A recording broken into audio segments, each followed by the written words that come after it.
Um, so let's dive in. I thought it would be appropriate to start with, it would be good if I had just you know, opened it up ahead of time. So we're in Ann Arbor, so I thought we would start with part of the book which takes place in Ann Arbor. And I'm just gonna dive into it. There are no children, so I don't have to give there will be salty language.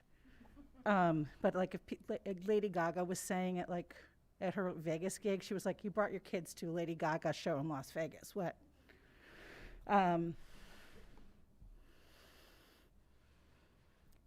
Patti Smith, with ex-MC5 husband Fred Smith in tow, appears at the Nectarine on April 6th.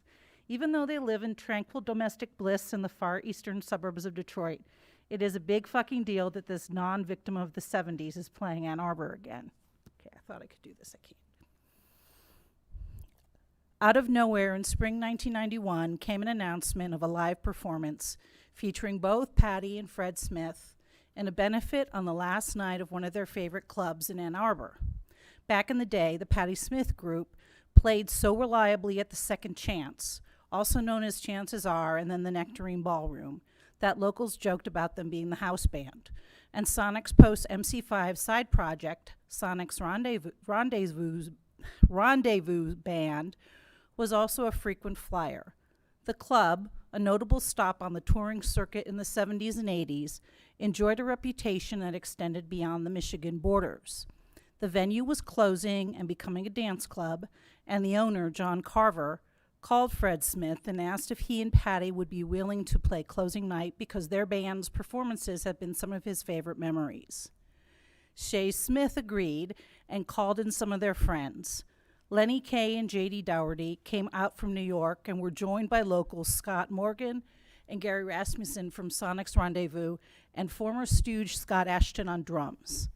The evening was billed as Happy Trails, a concert to benefit AIDS featuring Fred Sonic Smith and Patti Smith. Yes, it was a big fucking deal. Fans drove hundreds of miles and endured lengthy bus journeys. The club fielded media requests from all over the country. People who made it inside remember the club being packed and uncomfortable. Listening to the extant audience recordings, you can hear that. The crowd murmur is more like a roar, and people are ready. There are howls for Sonic, screams for Patti, other people yelling "all the way with Lenny Kaye," an old t-shirt slogan from the 70s. Patti had warned the Detroit Free Press that people shouldn't expect too much. It's important for people to know the night will be special, but not like a formal concert. It should be happily flawed. It's impossible to listen to the evening and not think about how this could have been the norm had Patti and Fred gone on tour. Especially poignant is how Fred introduces his wife, possibly the only such moment they had. "Welcome to the Second Chance," Sonic greets the audience. "The first person I'd like to introduce, I met at a little Coney Island in Detroit called Lafayette Coney Island." The crowd applauds the restaurant with the appropriate Michigan level of enthusiasm. "If you're down that way, you might want to check it out," Sonic dryly acknowledges. "She was having a little pre-gig party, and I went just for the hot dogs and beer because I'd never really heard of her. So we met. She invited me to their gig at the Ford Auditorium. We played a couple of songs. We played My Generation. It was fun. One thing that struck me was how great she was with lyrics, and of course, a little later on, I discovered her poetry. So it's a pleasure to introduce to you tonight a good friend of mine, Patti Smith." The audience response sounds like a crowd of 20,000. "All I can say is if I win an Academy Award, it could never be this good," Patti responds. She gets through Piss Factory, which Susan Whitall, formerly the editor of Cream, but at the time writing for the Detroit News, described, not inaccurately, as her poem about non-union piecework, before a belligerent fellow yells for Fred several times. "Hey, buddy, why don't you go for a walk, get a cup of coffee, smoke a cigarette, come back in about 15 minutes, she replies, shattering any illusion that somehow motherhood or the suburbs had diminished her in any way. She reads MIDI for Richard Soule, calling out the recipe for white Java, Evian, Nescafe, too much milk. She finishes with an abridged version of Battlefield, during which the crowd chatters impatiently, but they cheer enthusiastically at the end. Sonic opens with his amazing composition, Sweet Nothing, later delivers a killer 12-minute version of Empty Heart, and offers a rendition of Dangerous that will light your speakers on fire right now. These are exceptionally good songs that were largely overlooked outside the immediate geographical area, and the band sounds more practiced and polished than you expect after not having played live in many years. Lenny Kaye absolutely kills a rendition of For Your Love, invoking the memories of his PSG solo spots before Patti rejoins the musicians on stage and we get to hear My Generation. Now we've entered the world of what could have been. Lenny Kaye, Fred Sonic Smith, and Patti Smith on stage together. It's loud and messy, and Patti forgets words and misses cues, but it is a glorious train wreck that we all should have been able to experience. Everyone, first and foremost, the people performing on stage. Patti and Fred move into an acoustic interlude singing It's a Hard Rain's Gonna Fall, Paths That Cross, and Ghost Dance. While the crowd carries on noisily through the first two numbers, shortly into Ghost Dance, they fall as silent as they've been all night. It's as good as any live version from back in the day. Better even, because the musicians have all grown in the ensuing years. People Have the Power is the last number, and it's performed as more of a giant rock anthem than the protest spiritual it's since become, which is not a bad thing. Sonic deploys a harmonic effort on his guitar line on the chorus, similar to some of his work in Sonic's Rendezvous. It is huge and glorious. But it isn't really the last number after all. Patti and Fred return to sing the Roy Rogers, Dale Evans classic Happy Trails, technically the name of the event. Whitehall was backstage after the show and reported this delightful detail. Fred Sonic Smith whips his wallet open with lightning speed. Of course he has pictures of his 8-year-old, baby pictures. He really wanted to come tonight, Fred says wistfully. Earlier, Mother Patti had said, this just isn't the right place for children physically. Spiritually, maybe, but there's too much smoke and noise. The concert raised $9,000 for Michigan AIDS Networks. Patti took a moment during the show to explain who was benefiting from the evening, saying that everyone there should be sure to talk to their friends about HIV and AIDS and support anyone who might contract the disease. Rock and roll had not been a great supporter of this cause to that point, and in 1988, she told Lisa Robinson, the most valuable thing about having any type of fame or power is how you use it to help your fellow man or help the planet or make people aware of certain things. One thing I was well aware of when I stopped in 1979 was that I wasn't using my position in a worthwhile way. So that sets us here. I thought then I'd sort of go back to the beginning a little bit and set up her arrival in New York City.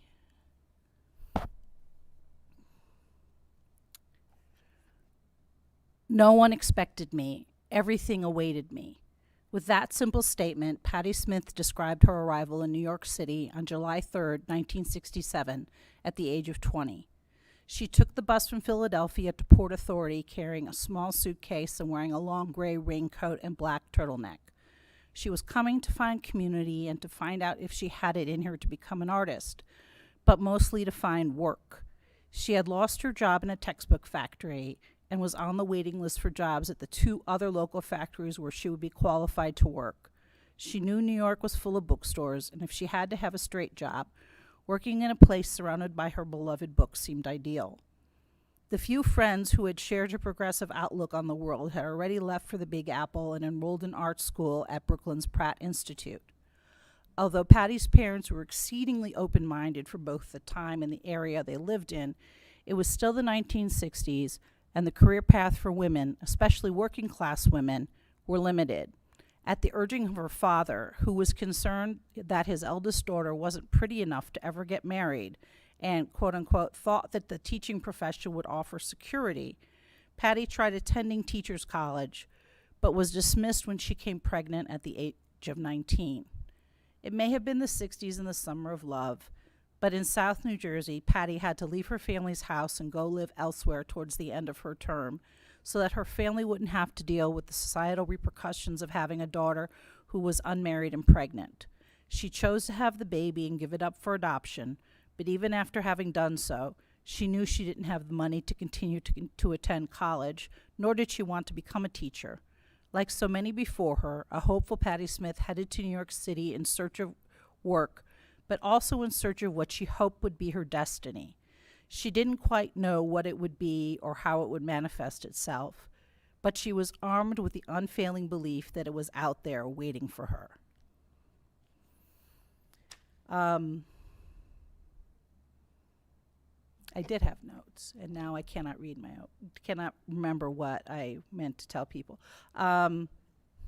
Just in case you thought you were coming to a professional evening with a professional writer, let me disavow you of that right now. So she comes to New York, she meets Robert Mapplethorpe, she begins to sort of make her way in the downtown scene. And I wanted to read, what I wanted to read next was from 1973, when she was where she had started to perform more regularly. By early 1973, Patti had graduated from the Mercer to opening for the outrageous rock and roll glamsters, the New York Dolls, at Max's Kansas City. The infamous back room of the club was where she and Robert Mapplethorpe attempted and succeeded to establish themselves in the NYC downtown scene.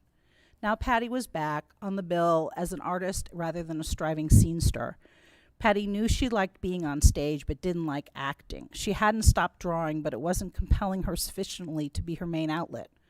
Patti had kept her focus on her poetry and how she presented it.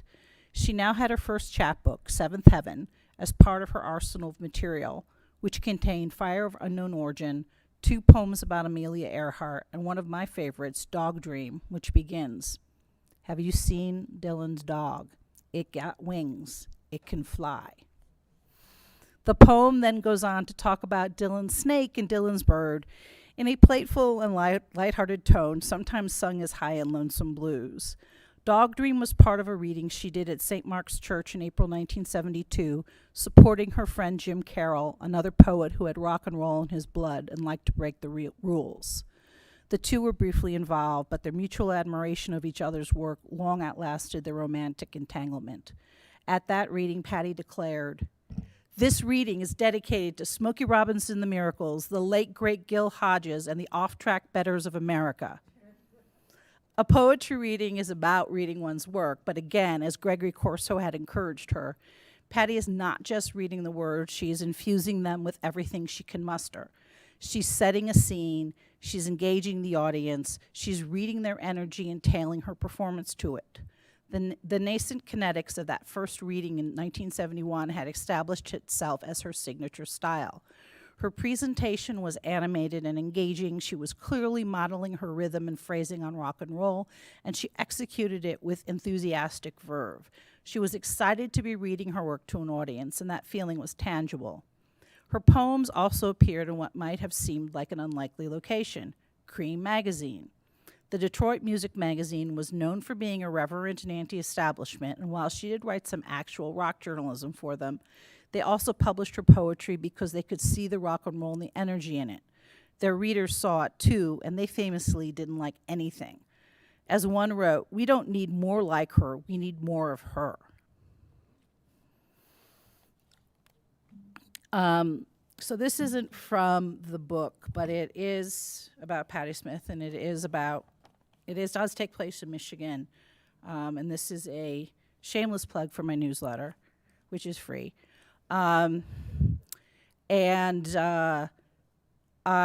wrote a piece about a show that the Patti Smith group did at the Masonic Temple in Detroit in December of 1976. So I thought I would share that with you guys. This PSG show in the Motor City fell towards the end of 1976. While they had just released Radio Ethiopia in October, there wasn't necessarily any kind of formal, this is the Horses tour, this is now the Radio Ethiopia tour, and more of just The band was on the road playing because that is what they did, and because of the general "We are Paul Revere" out bringing the important news to the people ethos of Patti and the band. It wasn't like there was any kind of robust national network of clubs that existed for small to medium-sized bands to play, so you're basically going to go anywhere that will have you. Detroit was one of those places. The band had been through the D earlier in the year, the night in March in which Patti and Fred Smith met and then played together for the first time. This is towards the end of the year when things are winding down. The new album was out, the much anticipated, eagerly expected follow-up to Horses. This is not about the critical reception to the PSG's sophomore release. There is a book for that. But rather to set the scene for the appearance. The band had worked a full touring schedule, including a short trip to Europe and the UK. "Hey, there's 2 empty seats," Patti greets the crowd, while you hear Ivan or Lenny crunching what are clearly going to be the opening chords of the Velvet Undergrounds. "We're going to have a real good time together," one of the band's favorite statements of intent for live shows. She yells at security to leave people alone early in Kimberly, and then stops singing in the middle of Redondo Beach to yell at a photographer that they can't push people out of the way. "Anyone can stand here." Once the song ends, Patti's on security again. "Listen, I don't know what it's like at other concerts. All you guys, security guys, knock it off. Nothing's going to happen. Really, it's cool. Just let them have a good time. They know what they're doing. It's so distracting. Sir, Mr. Policeman, sir, they're really all right. Come on, man. We're not like having a rally or something. We're Americans." There's a small scattering of applause as Richard Soule decides it's time to start Free Money, and listening to his tone is always such a joy. He was such a phenomenal artist. If you've seen Free Money in recent times, you'd be struck by how absolutely similar it is energetically and emotionally. Yes, she still has Lenny and JD with her. They were great then, and they're even better now. That decisive 1-2 at the end is just as crisp and authoritative. Poppies is the first Radio Ethiopia song on the set, and while the studio recording of this track is not my favorite, there's more life to it live. A thing I have the utmost admiration for Patti is that every tour, without fail, she played the new material from her records live, no matter how difficult or challenging it might be for the band to execute or the audience to absorb. She always included a lengthy improvisational number and never thought about leaving it out of the live set list. This is not something you can say about every musician, including large and distinguished ones. Ask the Angels is bright and raw. Patti hollers "Ivan" with glee at the moment for his short, sharp solo. Confession: the first time I heard this song, I thought they were singing Quaalude and not Wild, even with hours listening to it on my shitty Radio Shack over-ear headphones. It was one of the things I first looked up when she published a lyrics book. There is someone who's standing next to the taper who just keeps annoyingly clapping on the 1-2 between every song, which I am choosing to interpret as displeasure for a break of any length. Perhaps they should have considered some downers. Pissing in the River is in a curious spot in that it really needs intense focus and a slightly faster pace than the studio version in order to not drag down the rest of the set. Looking at it on face value, the run of Free Money, Poppies, Ask the Angels, and then Pissing in a River works, just not this version. The clapper returns. Someone yells horseshit. Someone else yells Gloria, undoubtedly thinking himself clever. We'd like to wish Rob Tyner happy birthday, Patti says, while the guitarist engaged in a lengthy tuning interlude that allows them to execute Radio Ethiopia's Pumping My Heart, the song on the record that sounds most like the year in which it existed, that sounds more like something producer Jack Douglas would work on, precisely calibrated to sound loud as hell coming out of the speakers in the back of a dark green Gran Torino cruising up Woodward Avenue on a Saturday night. The tape flip happens as Patti is rapping with the crowd, talking about the last time they were in town, and claims that there are extraterrestrial implantation coming out of her monitors. How's the radio? How's your FM? What about your AM? And the crowd explodes with the loudest, most specifically local boos. Well, you should tell them. Lenny Kaye steps up to the mic for the opening intonation of Ain't It Strange, and the resulting applause isn't because of the song, but rather because everyone loves Lenny. Ain't It Strange is the song that Patti was performing when she falls to the floor in Tampa the very next month. It's always a song that inhabits its own temporal fabric. It's not possible to sing a half-assed version. So it is asking for a level of dedication and abandon that then does what it does. It can be high or dark or ecstatic or needle sharp. It isn't in the set list these days a lot because of the energy it demands. The version on this recording is hypnotic. It makes me wish for a time machine. The encore opens with Frida Payne's Band of Gold, introduced as from my little-known greatest hits record. Payne was from Detroit, and the song was written by Howland Dozier Howland and released on the record label they started when they left Motown. Lenny counts in twice before Patti finds the timing, but once she's in, it's affectionate and joyful. I'm guessing the harmonies I can hear are Lenny. It's a relative rarity, but not a one-off. All I can tell you is we did a genius version of that in the dressing room, Patti says at the end, ending the song 30 seconds early by declaring, Lenny K, and then introducing the rest of the band. From there, we have one of the most notable train wrecks in that the next numbers are improv, Radio Ethiopia into that song on Easter, and then segueing straight into Gloria. I admire the live performances of Radio Ethiopia because of the sheer fucking temerity it must have taken to get up there and execute a 15 to 20 minute rock and roll improv with shrieking guitars. Patti gets lost up there. She can't find the beat. She asks the band to take it down and then kind of shuffles through a recitation of that song on Easter before you hear the most glorious 3 chords and the mood shifts. The crowd applauds eagerly, and now the show has gotten to the moment they were waiting for. I want to see you see your hands out there, Lenny says, introducing the MC5's Rob Tyner with the now infamous introduction from Kick Out the Jams.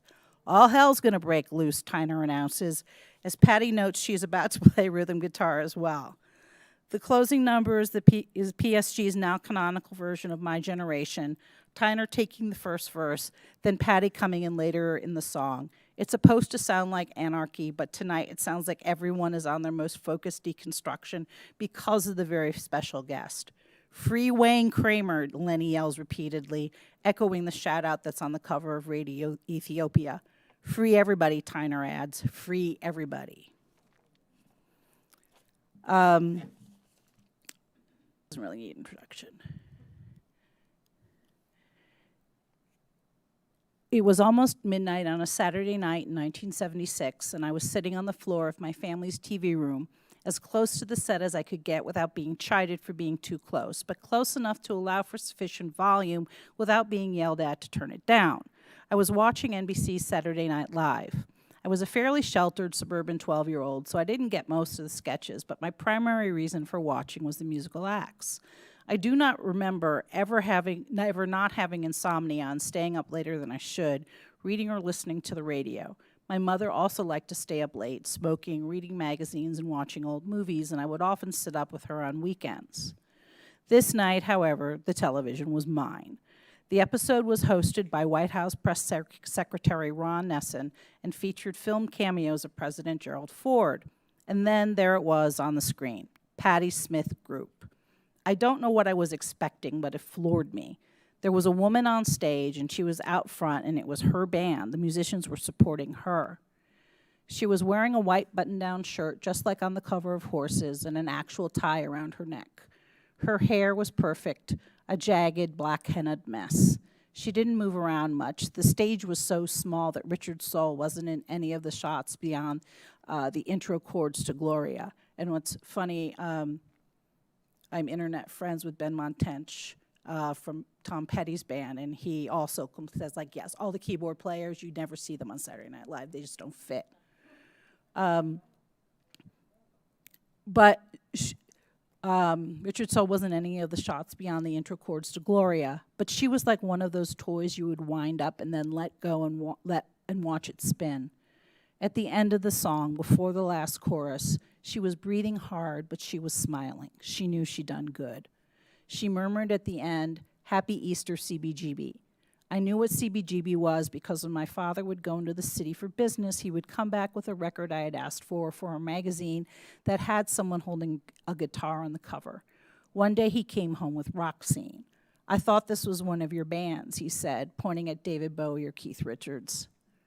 That Monday, Saturday Night Live was a topic of conversation at school like it always was, except that I did not completely understand that being a fan of this band, a band that no one else had written on their blue canvas 3-ring notebook except me, meant that I was now guilty by association.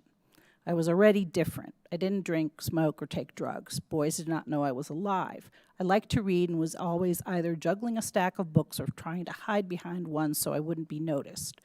I didn't have many friends, and the friends I did have weren't music fans, at least not like I was. The other kids who were music fans wore Aerosmith t-shirts or carried around Jethro Tull or Lynyrd Skynyrd albums. I knew all that music because that was what you heard on FM radio, but it didn't mean that I liked it. I tried. But this day was different because Patti had dared to step into their world. What fascinated and drew me in repelled others, and to them, their aversion was my fault. Patti hadn't gone on stage to be consumed. She didn't smile. She wasn't wearing a dress or even fancy stage clothes. I knew that she was different with a capital D, but she was just on national television. "Let's be friends," one of the popular kids yelled as I walked by. Everyone else snickered or pretended to so they wouldn't be a target. My head was down. I was looking at the floor, so when I didn't see when someone walked by and bumped into me, so I crashed into a locker. This was a town 45 minutes away from New York City by train, but the message was clear. People like her, people like you who like her, are not welcome here. As if, although I hadn't figured that out already. I think of an article about Patti in Mademoiselle in 1975, where she referred to the interview as a revenge for bad skin, revenge on anyone then who thought or called her weird. In that same interview, she described the people she left behind in South Jersey. They don't realize that all you have to do is get on the fucking train and you're in New York. In New York, all you have to do is get on a plane and you're in Paris. The town my family lived in was exponentially closer to the city than Patti's town and was located in one of the richest counties in the country at the time. And yet somehow I was also surrounded by people with similarly small vistas. But here she was, tangible proof that you could survive, you could get out, and you could flourish. "And I will travel light. Oh, watch me now," she declared in Piss Factory. And she was right.